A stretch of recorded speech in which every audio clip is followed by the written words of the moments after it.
Yeah.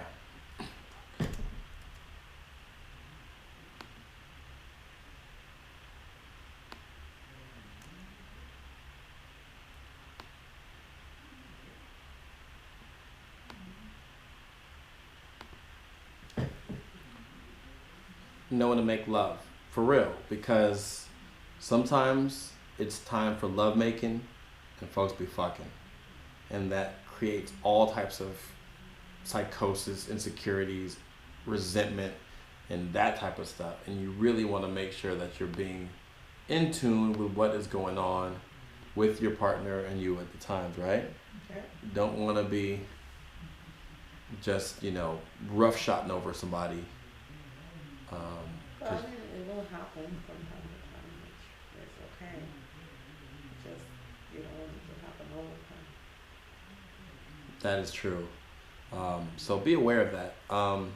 Like I said, the most sensitive time in making or breaking the sex experience is how you treat each other in the first 10 to 15 minutes afterwards and what you say. It's a very, very sensitive time. Um, you can say some really, really dope things that can really make somebody feel extra special and feel secure. Or you could say some shit that you think may be funny or short that they will take to heart. Um, so, go out of your way if you can and like let the person know that you appreciate them, that they were sexy or beautiful or whatever it is. Just But can you please don't ask me how was it?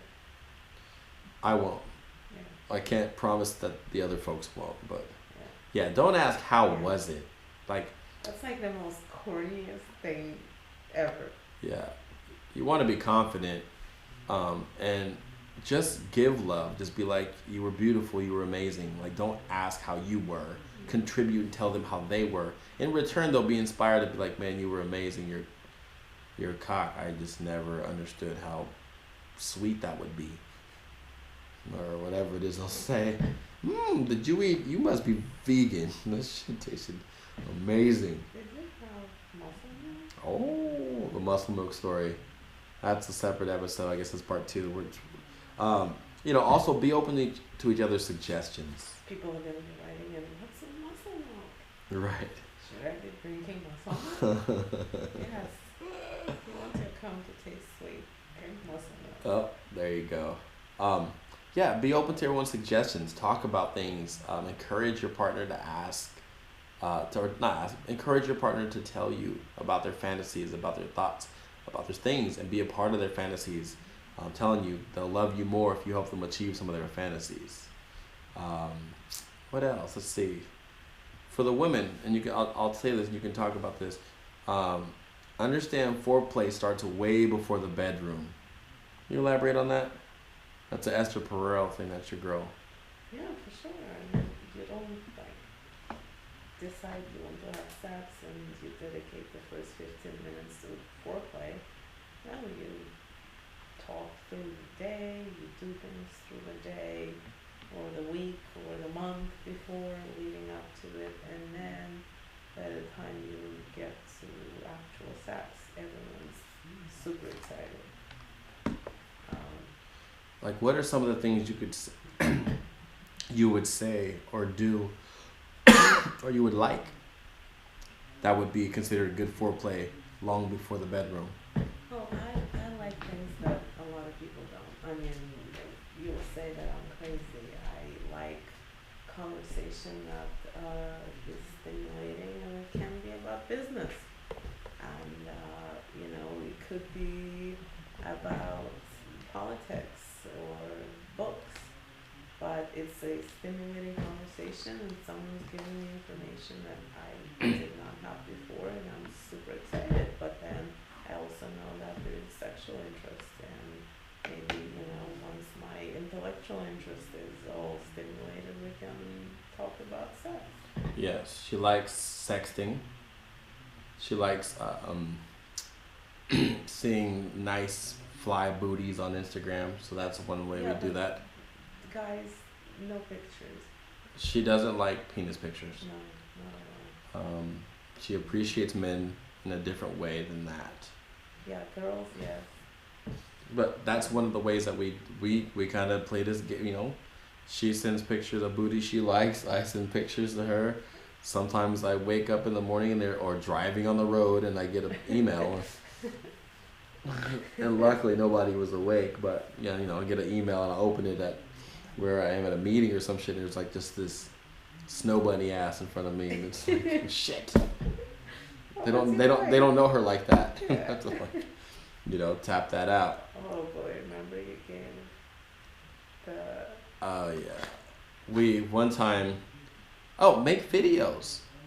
Create memories. You're not always gonna be this young and sexy or whatever you are now. Like, don't be mad at making videos. Like when you're take pictures, please. yeah, it's like documenting your life travels, your journals. Like you take photos of everything else.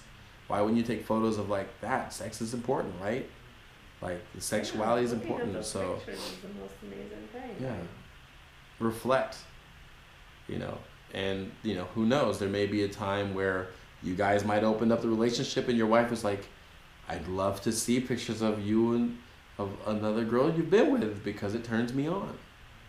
And if you don't have any, you can just go back and draw pictures, because chances are you're not with that person anymore, and you can't just go back and retroactively ask them for some pictures like, "Oh, by the way, I know we're not really together, or we're not sexually active. We have been for like 7 years, but can you send me like some?"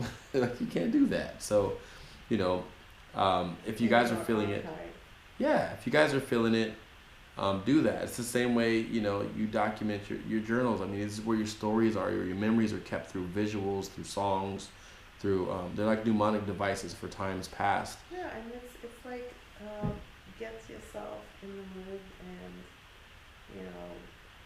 taking an awesome picture. I don't take them for Tion. I take them for myself, and then I share them with him, and that makes me happy. And then I could care less if it doesn't make him happy, but I know it does. But it makes me happy, and that's what it's about. Yeah, it's finding ways to stoke your desire. Yeah. So, like you said before, make sure that you control your sexy and your sexuality. Do things that you like, that make you feel sexy. And Don't wait for have to somebody. do this whole boudoir shoot thing and hate people. You totally do it yourself. It's awesome. Yep, it's good fun. So find creative ways. Another one is, don't be emasculated, or women, don't be offended by suggestions. We've had friends who, discovered their ability to deep throat, and they were with a new partner, and they found that if the position is more like a 6-9 position, it's easier for the cock to go deeper in the throat. And so this friend of ours decided to tell the guy, like, "Hey, turn around so I can get it deeper." And the guy got all weirded out and offended and like slut shamed her, and it was just, she told me, and I was like, that's weird. Like, that should be, I mean, It's a benefit. I mean, she's providing a benefit. Right, it's definitely pretty valuable. And the reality is, men and women, if your person's good at what they do, they probably had practice, and you should probably be grateful for them to have that practice, because you don't want them to learn on you. Like, if they're really good at like whoop-de-whoop and so, then give thanks. Yeah, but like, I can see how people will get weirded out. You're in some long-term relationship with someone, and all of a sudden your wife comes home, and all of a sudden she does this thing that she had never done before. You're gonna have to be scratching your head. Hey, give thanks for her watching them interracial porn, some BBC porn. She got inspiration. Hey, you know what? I learned a lot from porn, and now, like I said, I'm a sensitive mama's boy. I'm not saying that porn is like the ultimate guide. Like, you shouldn't learn sensitivity from porn. You shouldn't learn lovemaking from porn. That's not what it's for. But I saw a woman squirt on porn, and I was like, whoa! And I looked that up, and then I searched for more porn, and I saw porn with a guy using his two middle fingers, like the way they use for bowling, and making it happen, squirting. And so that's where I got the idea for that. A lot of different positions come from that. Like, it's just, like, it's like if you're a graffiti artist, you look at graph, like you look at different people's styles, and you're like, damn, that's kind of fresh. Like, You know, I wouldn't use it if I want to figure out how to make love to my wife. And, you know, don't look at porn and be like, oh, that's how you have anal sex. You just put it in, like, because they want it like that. Be sensitive about things. Different things, different people like things different ways. And for example, about anal sex, we'll go really quickly, shortly. We've got other things to do, but it's one of the topics and it's taboo or whatever. Some people really like anal sex. Some people think they don't like anal sex because the previous partners or experience were not compassionate about it and probably tried to have anal sex with them like they thought a porn star would do it, which is slide it from one hole into the other without any conversation. And so they had a bad experience. But I found that there are a lot of women, more so than the ones that think actually do, if it's done right with love, compassion, and lube. And men, if you want to have anal sex with a woman or with a man or whoever, be compassionate and imagine yourself being fucked. And imagine what type of love and tender care you would want. And be compassionate, loving, caring, patient, lube. Lots of lube and patience. Don't be goal oriented. May not happen the first time, but you know, you'd be amazed. Yeah, I don't know what else to say about that part, but oral, give it. Men, women, give it, share it, love it, enjoy it, become great at it.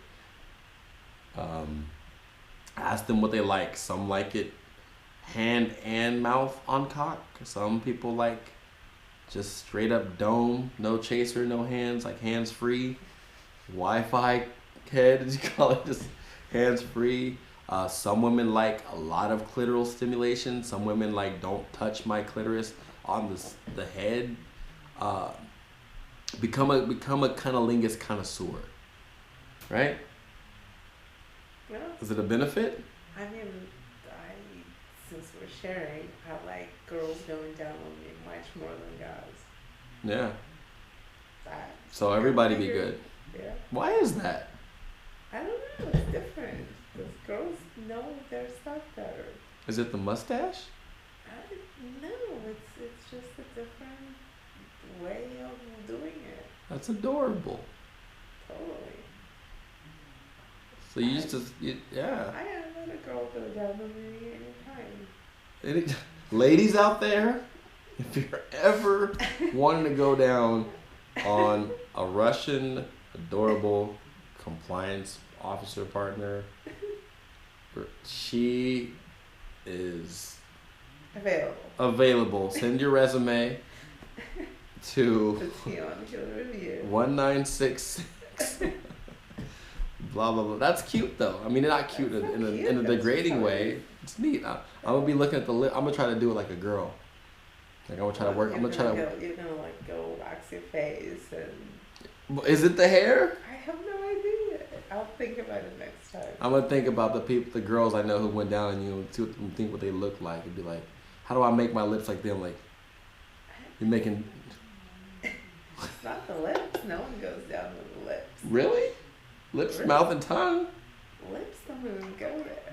Where do the lips go? They just peel them back? Like, what are you talking about? Is it only tongue? Like, now I'm confused. Yes. Really? No lips, no kissing, no sucking? No, yeah. Really? Yeah. Where do the lips go? Maybe that's the problem. Your lips are too big. My lips are big and my tongue isn't that long. It's kind of just like a round, fat little tongue. Mm-hmm. But it's good. But I don't do a lot of penetrating. But that's okay. That's neat. Well, there's another sex episode will come and we'll have to have a special guest and they can discuss this shit because I don't know about it. Yeah, but either way, get good at it. Get good at giving. Get good at receiving. Yeah. Enjoy it. Enjoy. Have fun. Enjoy it and don't trade it. Like don't use sex as a bargaining tool. Yeah. And don't take yourself or the shit too serious. Be goofy. Erotic comedy is pretty fun. Watch porn bloopers. There's some funny shit that happens in there. I've definitely had some like one of the goofiest things I've ever done. This is where it's like too funny. Like I have this aspiration of being a comedian, I guess, and I try out material in the wrong situations. So one time when I was in high school, um, I was with my girlfriend at the time. We were trying to have sex, and she was having a hard time putting it in. And I said, "What's the matter? Can't find your hole?" And she got up and left the room, and just left me stranded, with blue balls. And I thought initially that was pretty funny. Were you actually joking? Yeah, Or I was was it totally a serious joking. question? No, I know she knew where to find her hole. It wasn't the first time we had sex, but she clearly didn't think it was funny.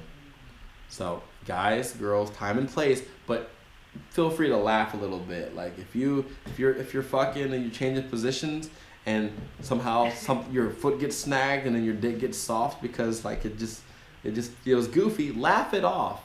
Like don't be afraid to go limp during sex. You can work your way back up and around there, and even if you don't, you can still make love, be sexual. Like this performance pressure is too much on everybody. Like, dude, just like fuck, man. Whatever happens, happens. Enjoy yourselves. You guys are there to please each other, have fun. There's many ways to do that.